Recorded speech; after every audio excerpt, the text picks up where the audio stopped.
Hey, Cathy Neptune here. Welcome to our fall menu. We are doing sheet pan gnocchi with some sausage and fall veggies, a hot spice cider you're going to love. Wait until you see our apple roll-ups that we're going to do in a way you never have seen. And you're going to want to try all of these. So stay tuned. Look forward to it.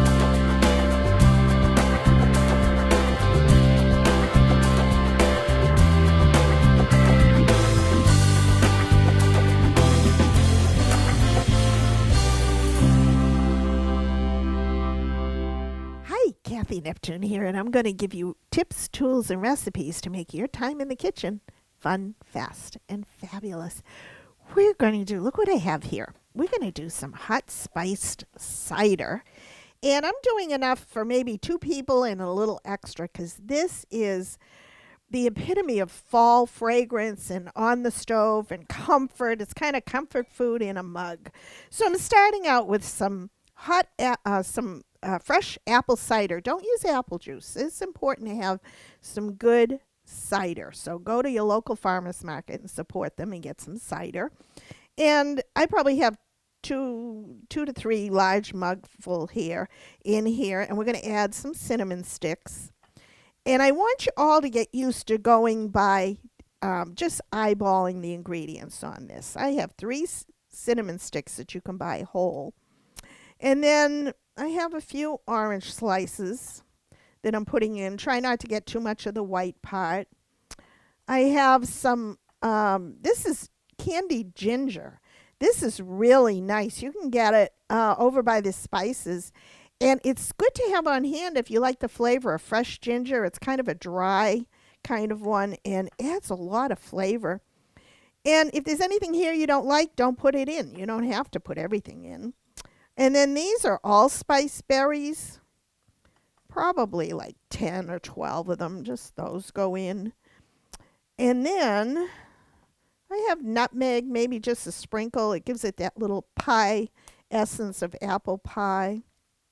And then here we have some orange slices, and I have these cloves, just whole cloves, and I've taken them and just poke them in there because it looks nice. And you can even serve these if you have a smaller one. Just they have a little stem on them. See the stem? And you just poke that stem into the orange and put that around. And look at how pretty that is. And we're going to simmer that on the stove just for a while to get the flavors going. This is going to smell like you're cooking a pie, so you better make a pie besides. And, you know, you can do this if you wanted to, in a crock pot. We're going to put that on low because it doesn't really have to boil, just simmer. And the longer it simmers, the more flavor you're going to have. But you could do this on a crock pot and let it simmer for maybe 4 hours on low or 2 hours on high in a crock pot and serve this if you're doing a game day. Or if you're doing Thanksgiving or you're having company over, it's something you don't have to attend to if it's in a crock pot. And I'll tell you, when you walk in the door and smell those fall spices and the orange, and it's very comforting. You can give yourself a little treat when it's done and add something like this apple bourbon, which is really good, or any kind of alcohol, but we're doing a virgin version of it today. And just keep it very simple. But this is so good. You can reheat it. That's why I made an extra batch, because it's just so nice on a fall day to come in after raking leaves and give yourself a treat. You deserve it. So we're going to do that. And we're going to be right back and start in on our sheet pan dinner. You're going to love it. We'll be right back. Hi, welcome back. We're going to put together, look at all our good ingredients that we're going to do for our sheet pan gnocchi. I have a small sheet pan here, and I have my oven preheating at about 400 degrees. And I love these sheet pan dinners, 1-pot meals. So I'm putting just a little bit of olive oil for flavor, and then we're going to add some as well. And right here, I don't know if you know what this is. This is gnocchi. And it's shelf stable, so you can buy it this way, not in the refrigerated section, but near where your pastas are. And you can put this right on the sheet pan with some seasoning and olive oils if you'd like. Or you can boil it just for about 3 minutes until it comes to the surface. So I have here, you can see some boiling salted water. And I'm putting these in. You can see they're not floating. But in about 3 minutes, they're going to float to the top, and that's when you know they're done. So we're just going to put on there. And I have my little ladle spoon, and I'm going to scoop them right out and put them into our bowl here in just a minute. So I have here some of the veggies we're going to prepare, and I have some Brussels sprouts. I love Brussels sprouts, and I was trying to think of fall vegetables that would all cook evenly. So I'm cutting them in about the same size so they'll all cook evenly. So I'm going to slice these in half, take off any leaves or any imperfections, trim them, and just cut them down the middle like I've done here. They're easy to do. You could do this ahead of time. You know me, I love to do things ahead of time if I can. And then put those there. And I'm doing a sheet pan dinner for 2 right now. Oh, that's a little nasty looking. Make sure you clean them really well on the outside. And these have all been rinsed. Let me check my gnocchi. Okay, it takes about 3 minutes. And then I have some butternut squash. And you can see I've cut them in slices. Of course, I've taken the seeds out. And probably almost an inch, maybe 3/4 of an inch into big chunks. And these, okay, that's not boiling yet. I'm bringing that back up to a boil and putting those in there. And then I'm going to cut my kielbasa. This is just regular kielbasa. You can use chicken sausage. You know what I saw the other day that was nice? There was a feta and spinach chicken sausage that looked amazing. So you could do whatever sausage you'd like. A pork sausage would be great. They have apple pork sausages. That would be wonderful. I'll put that right on the pan. And then I'm going to cut an onion in a minute, but I'm going to take this and season this up with a little bit of olive oil. And again, we're not measuring today. We're just eyeballing everything. I want you to be comfortable in doing that. And then what's fun about these sheet pan dinners, you can use any seasonings you have on hand. Now this is just onion powder. Adds a lot of flavor, even though we're going to add onions. I'm going to add a little bit of onion powder. And then a little garlic powder. Now you wouldn't want to use fresh garlic on here because we're cooking it at 400. And that would burn the garlic, and you get a really bad taste when you do that. So don't use fresh garlic on this. And a little bit of coarse sea salt. About half a teaspoon would be good. And then we're going to toss this and spill it on the counter. How my gnocchi doing? Okay, now I want you to see this. See how they're floating to the top? That just barely took 3 minutes. I'm going to just scoop them out. Put them in our bowl, and they're done. So it just gives them a little bit of extra doneness, and it keeps them soft and pillowy is the only way I can describe these. And turn this off. And again, our oven is preheating. So I'm going to put those in the bowl, just because I need a bigger bowl. And then we're going to add some onions. And you can do any vegetables. Asparagus would be nice. You could even put, apples would be great. Sweet potatoes would be excellent. So do what your family really likes and go from there, because that's what you want to keep it really nice for your family and your friends. This would be an easy sheet pan dinner to make for company because it just goes in the oven, and when it's done, it's done. And we're probably going to cook it about, I'd say 25 minutes and roast it in the oven. And I like a lot of onions, so we're going to cut them into chunks. like that. Oops, don't drop them. Put that in. Look at the colors on this. Isn't this nice? Toss them around. And then remember, we have onion powder, garlic powder, salt. And this was just a little extra thing. It says roasted veggies. So any kind of, anything to enhance. It's got all kinds of seasonings in there. So we're going to add those. And I just want to add a little more olive oil, make sure everything's covered, especially the onions. And we're going to take these and add them to our sheet pan. And I'll show you how we're going to top this off. Let's get this out of the way. And don't forget the trick about putting a wet paper towel under your cutting board so they don't slide all over. I'm doing this. And of course, if you were doing this for more people, you'd have a larger pan, sheet pan. So, oh, the colors in this are just going to be spectacular. And I'm using a stoneware bar pan, so you don't really have to turn these, although I might just to see, make sure a lot of these have contact with the bottom. You can turn some of the Brussels sprouts over so they roast on the bottom of the pan. That actually gives you a lot more flavor and texture if you want to do that. Take the time to do that. That always helps. Color is flavor, and they're going to roast. So do, whatever you can with those. Make it kind of extra. And these, the butternut squash is going to caramelize in here. It makes it so sweet.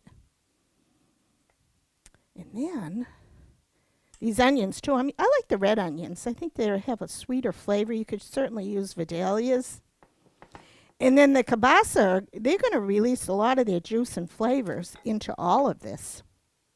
And then I went out to my garden, and I have some beautiful sage that goes so well with squash or sweet potatoes. There's just something so fall, kind of a preview of Thanksgiving, if you will. So a little bit of sage, not a lot because it's very strong. So put that over, and that's going to kind of work their way into that. And then, again, from my garden, there's some lemon thyme. And you don't have to strip the leaves. Just kind of put them on top, and they'll kind of permeate and fall into that and add their flavor to the juices. So, give or take a few, and you can certainly buy fresh thyme at the supermarket, or you can use dried thyme. It's perfectly fine. And this is some rosemary. This has a lot of flavor. And I'm just going to spread this. Don't use too much rosemary because it's very, very strong. And I have some oregano. This is strong, too, when it's fresh. Just a little bit because I have it. And look at this.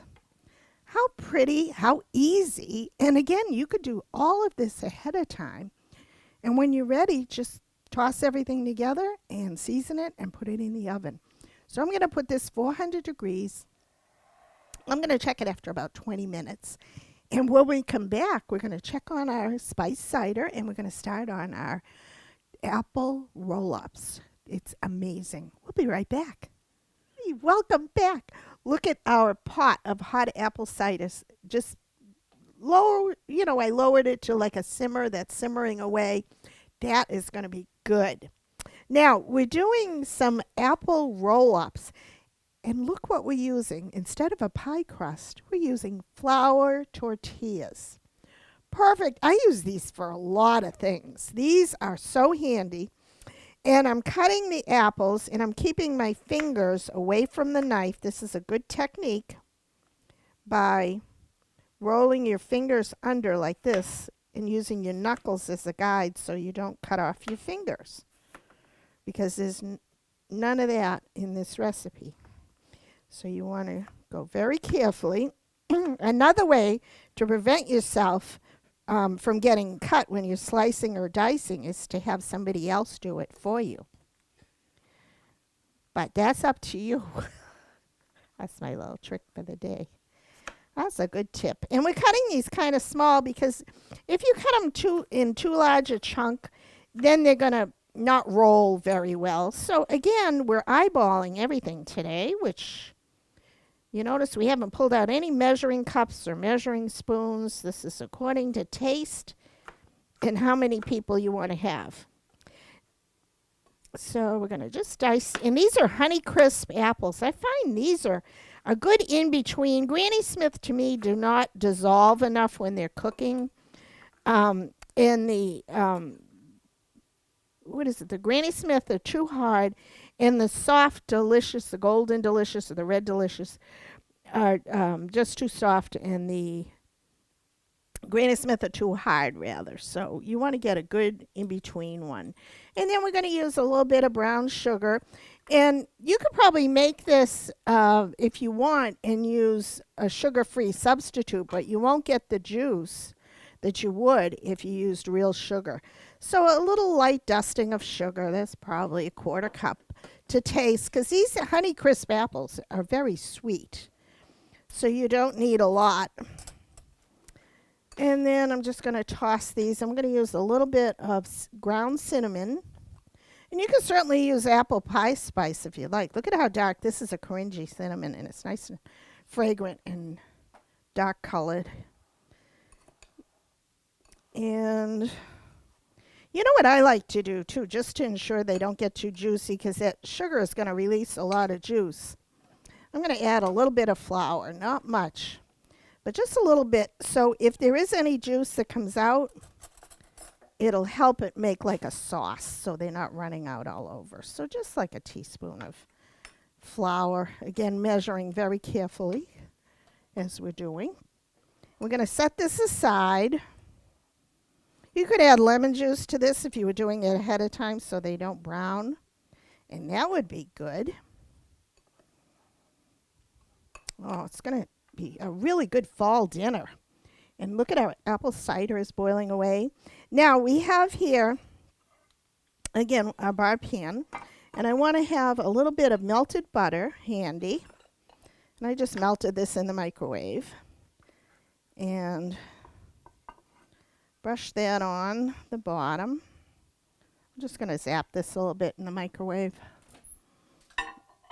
Put the cover on it. Just for like 10 seconds. And you can use, I like the flour tortillas in this. I think they have a lighter flavor.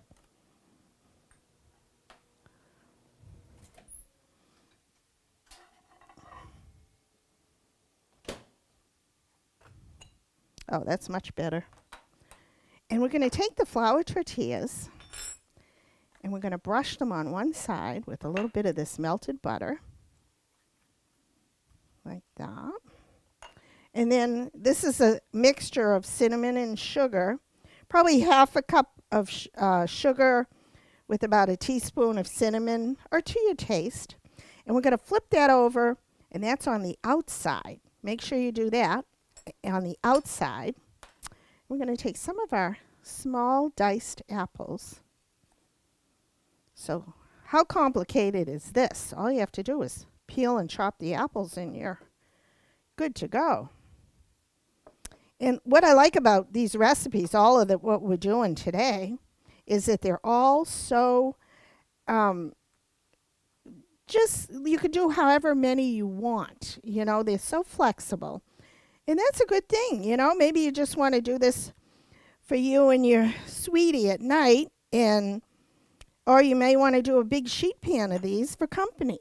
And that's totally up to you. So I'm just going to use as many apples as we have, sprinkle it over. Again, turn it over. And you notice that I put these seam side down to hold them closed. And then we're going to add the more apples in here. You know what I've done this technique with, too? You can spread the tortillas with softened cream cheese, add a little bit of pumpkin, canned pumpkin, too. Roll these kind of tightly. And then sprinkle it with a pumpkin pie spice. And you have the most delicious cream filling to your pumpkin roll-ups. How fun is that? So do your own variations and let me know. You could do peach if you want. Pears would be great. You could even put a little bit of like a Gruyere cheese or something like that in with the pears, or a blue cheese and walnut, and do appetizer ones. So let me know. I hear so many good ideas from you. Thank you, everybody, for writing in, and let me know what you're cooking, because it's inspiring to hear all these different ideas. Pear and brie cheese would be great, too. So again, tightly rolling these up. Oops, I didn't put cinnamon on that one. No problem. We'll just put it on top. And these don't cook very long. We're going to put these right in the oven with the others and roll them up. And when we're done, I like these when they're warm. Now, here's a little tip, too. After you bake these and they set for a while, they get kind of soft. When these are done right out of the oven, they're nice and crispy, almost like a taquito would be in the Mexican world. And if they do that, just pop them back in I wouldn't put them in the microwave. I would put them in the oven or the air fryer. I put mine in the air fryer for about 2 minutes on 400. And they're nice and crispy again, but trust me, they won't last. You'll be eating them up. And that's why I don't make a lot at one time if it's just 2 people. And again, the trick is to roll them tightly and put the seam on the bottom. That's pretty good. Do you think we can get one over there? Probably not. So this is what we have. And I'm going to put those in the oven. Our whole dinner is in the oven or on the stovetop tonight, or in the slow cooker for the cider. So how easy is that? You could do this for company and sit and enjoy your guests for the evening. That would be cool. Okay, we'll be right back. Hi, welcome back. Take a look right out of the oven. And these are the roasted, look at the gnocchi. Oh, there's our timer. And look at the gnocchi, how they're nice and light. You have to try these. And these are easy to make from scratch. I made some pumpkin gnocchi the other day, very easy to do, and served it with a pumpkin and sage brown butter sauce. Absolutely spectacular. And then our onions are caramelized. Look at the beautifully toasted Brussels sprouts, the butternut squash. That's a whole meal, and all our herbs have permeated in there. And we're just going to serve up a nice plate. And this is going to be so good. Make extra, because these are good reheated. Look at the veggies, how they've toasted. Look at these Brussels sprouts, how nice and roasted. That's what you want. That is flavor. Yum, yum. That is good. And then we have our spiced apple cider. Look at that, how good that is. And I always serve it with one of the orange slices and a cinnamon stick. You don't want to put the whole cloves or the allspice in there. You don't want anybody choking on it. So make sure you strain it before you do that. And that is just says fall to me. And our beautiful dishes here of the taquitos, look at how crispy and golden. And those took about 15 minutes in the oven. That's all the time you need, and you don't have to struggle with a pie. And remember, we use the Honeycrisp apples, and we season them with a little cinnamon and brown sugar and white sugar, and then a little flour, so that see how the juices run. They're not real juicy. It makes like a little sauce inside. Cinnamon and sugar, and then we slice them like so, and I'm going to just garnish that with a little bit of vanilla ice cream on the side. And that, you could do a caramel sauce if you wanted. That is a beautiful, beautiful fall meal. All of these flavors and the aromas that are going to be in your kitchen. Look at this. It is spectacular, easy, affordable, and very, very seasonal, and a whole new technique that you don't have to stand over the stove watching. Everything's done in the oven or on the stove top. That's a good meal for me. This would be great, too, during a football season, too. Put it all together and enjoy the game. So thank you so much for watching and for all your comments. I hope you try these recipes. Thank you for watching, and may the fork be with you.